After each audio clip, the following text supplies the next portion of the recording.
October 20th, 1973. Saudi Arabian radio has reported the kingdom will impose a total embargo on oil exports to the United States. The move, joined by 5 other Arab nations, comes as retaliation for U.S. support for Israel in the newest Arab-Israeli war. An Arab oil embargo threw the United States into an oil crisis. The shock delivered an ultimatum to 4 American presidents: find more oil and fast. Richard Nixon, Gerald Ford, Jimmy Carter, and Ronald Reagan all targeted California for offshore drilling. California delivered an ultimatum of its own: no. College kids and hippies, surfers, tourism officials, and oceanfront homeowners joined forces with local coastal governments, the state of California, and the U.S. Congress. They stopped coal, the most powerful industry on Earth. Out of this, in June 1992, was born a new national park in the sea, the Monterey Bay National Marine Sanctuary. This is how it happened.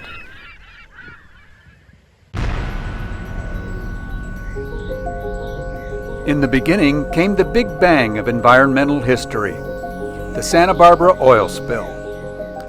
On a Tuesday morning, January 28, 1969, something went terribly wrong on the Union Oil Company's offshore drilling platform A, shown here 5.5 miles off the Santa Barbara coast. The 1972 book Blowout by authors Carol and John Steinhardt of the University of Wisconsin provides a vivid account of the unfolding disaster. As the drilling crew struck oil far below, a blowout occurred on the platform. A drill pipe blowout finally plugged after 13 minutes of panic. But then, after a moment of strange calm, the authors reported, enormous volumes of colored oil floated up through holes in the ocean floor to engulf the area. The Santa Barbara oil spill had begun. In coming days and weeks, the oil came ashore to drench the region's beautiful beaches. But it was the plight of the shorebirds that stirred the most feeling. The oil was killing them by the thousands. News photographers zoomed in on the struggling, doomed, oil-drenched creatures until the horror resonated worldwide. The Santa Barbara oil spill and its companion disaster 6 months later, the Cuyahoga River fire in Cleveland, Ohio, had a profound impact on American life. It gave rise to Earth Day and birthed the environmental movement that bloomed and flowered throughout the 1970s. The 1970s incubated a massive change nationally that favored protecting the natural world: birds, animals, rivers, fish, land, oceans, and people, from industrial pollution and degradation. First came creation of the U.S. Environmental Protection Agency, then the Federal Clean Air Act of 1970, and the Clean Water Act of 1972, the Endangered Species Act of 1973. Republican President Richard Nixon and a Democratic Congress moved to protect the nation's coastal zones and the marine mammals of the oceans. They passed legislation to create national marine sanctuaries along national shorelines. Quickly, Monterey Bay, with its beauty and rich sea life, became a candidate. In California, voters passed the California Coastal Act and established the California Coastal Commission to regulate oceanfront land use and development. Altogether, it was a groundswell of government and citizen action to ensure that small, beautiful cities such as Santa Barbara, Carmel, Pacific Grove, Half Moon Bay, Mendocino, and grand sweeps of magnificent rugged coastlines such as Big Sur would remain so. The 1970s also infused a rising baby boom generation on the West Coast with its own visions of progress, which did not include more drilling in the ocean for oil. The 1975 novel Ecotopia envisioned a Pacific Coast society in balance with nature, using alternative energy sources, banning cars from cities, favoring train travel over highways. This imaginary new ecotopian society, governed largely by women and seceding from the United States, outlawed the oil industry, chemical fertilizers, processed foods. The novel, written by a staffer for the University of California Press in Berkeley, became a runaway hit internationally. Soon, Washington Post writer Joel Garreau, in his groundbreaking geographical study, The 9 Nations of North America, would use the word to define the peculiar politics and regional spirit of Northern California and the Pacific Northwest. By then, California Governor Jerry Brown had gained his own international standing in calling for an era of limits. During the 1970s and 1980s, his administration would forcefully oppose the United States government and the oil industry in its bid to drill in federal waters offshore from California. And yet, we needed oil. So much oil in a nation with 119 million motorized vehicles, more than double the number of cars and trucks from 20 years earlier. Most of these vehicles were gas guzzlers. They averaged 8 miles per gallon. And unlike the early 1960s, when the United States had an average oil surplus of 4 million barrels a day, now in the 1970s it had an oil deficit. 6 million barrels a day, more than a third of its daily consumption imported from the Middle East. California may have considered itself ecotopia and above such talk of offshore oil, but it too was a gas guzzler. With its great distances and massive freeway system, California ranked as the world's 3rd largest gasoline consumer, behind only the United States as a whole and the Soviet Union. All through the 1970s, the good old days of cheap gas and fun were numbered. Accordingly, Presidents Nixon, Ford, and Carter were ramping up the federal machinery to find more domestic oil. Oil company geologists believe 10 billion barrels were buried in the outer continental shelf off the California coast. And a new president, Ronald Reagan, and his Secretary of the Interior, James Watt, would open the 1980s ready to drill everywhere in the Atlantic and the Pacific. In January 1981, Ronald Reagan entered office in the wake of landmark events inside the worlds of oil production and environmental defense of the Central California coast. One was an Islamic revolution in Iran, which thoroughly disrupted global oil markets in 1979 with new shortages, price spikes, and gas lines, particularly in California. Also in 1979, Jimmy Carter's federal government nominated Monterey Bay to become a national marine sanctuary and consequently off-limits to oil drilling. For 8 years, the age of Reagan would continually pit Californians who loved their ocean and wanted no part of another Santa Barbara oil spill against powerful global businesses determined to find more offshore oil. Through it all, prospects for a new Monterey Bay National Marine Sanctuary rose and fell, stalled and floundered, then finally rose again as the 1980s neared its end. The battles played out in endless lawsuits, in the U.S. Supreme Court, and in hostile congressional hearings where Texans and oil-friendly Gulf states scolded California for selfishness in the hardball pursuit of national security. Events also sparked California's local governments to fight big oil with their own innovative land use strategy, unequaled in the history of American zoning. 26 coastal cities and counties, led by the city of Santa Cruz, approved zoning ordinances to block onshore industrial support facilities needed for offshore drilling operations unless their hometown voters said yes. In the end, Ronald Reagan would find himself stymied nearly everywhere in California. But it sure wasn't for lack of trying. Soon after taking office, James Watt offered almost 1 billion acres of America's offshore waters for lease to major oil companies.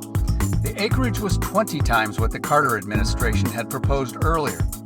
Into the fray now came a relatively new congressman from Monterey, Leon Panetta, a gifted lawmaker and Democrat who would eventually become Bill Clinton's chief of staff and Barack Obama's CIA director and Secretary of Defense.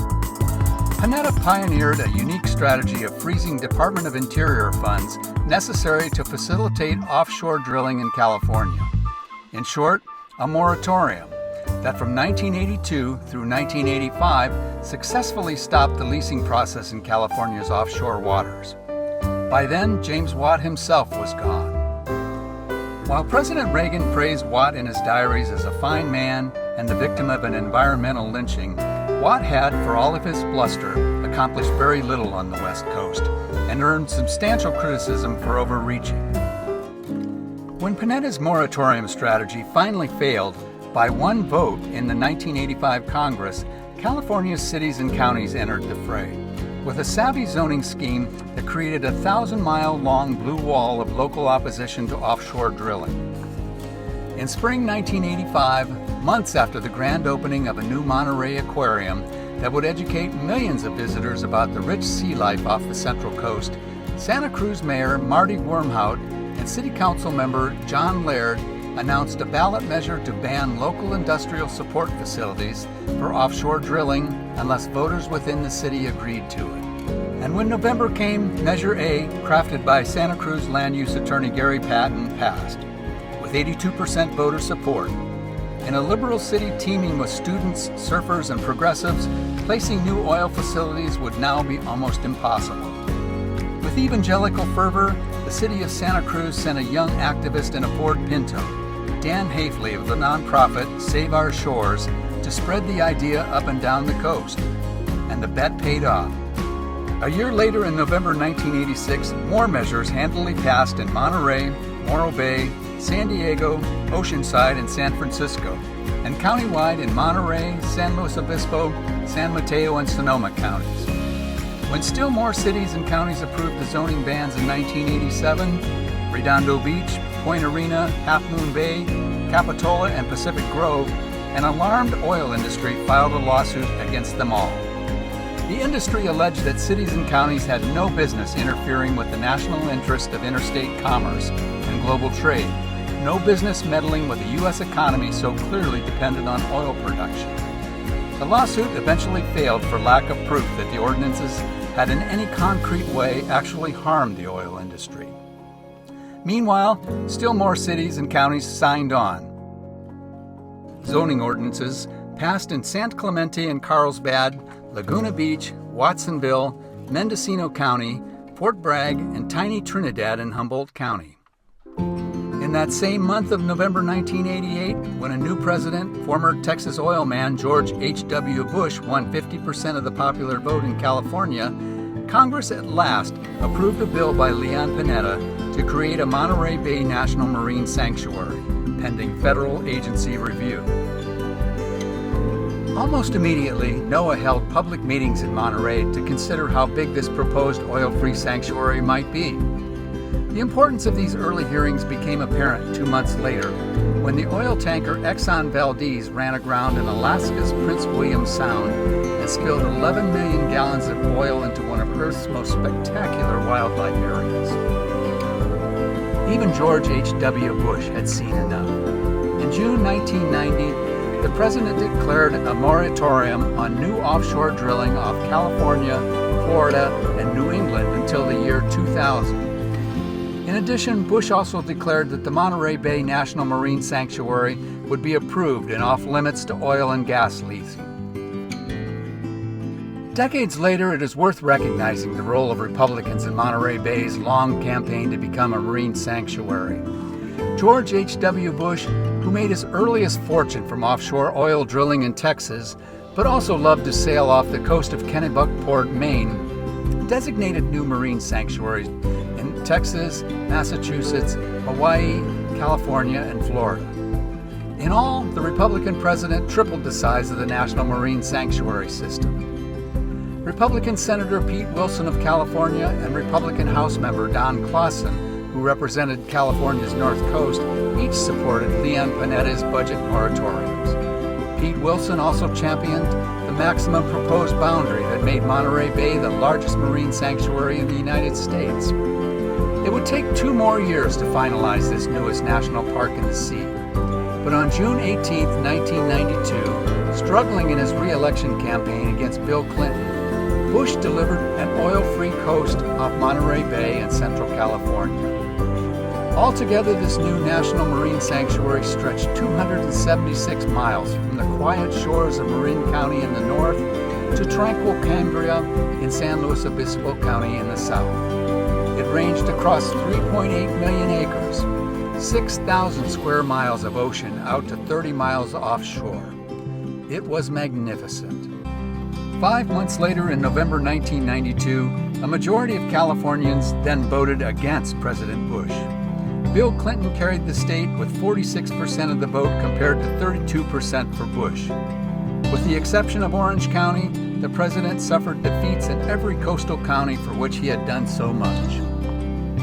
In the end, it would become obvious, as America became an energy superpower and simultaneously more energy efficient, that the billions of barrels of oil buried off California's shorelines was really not needed.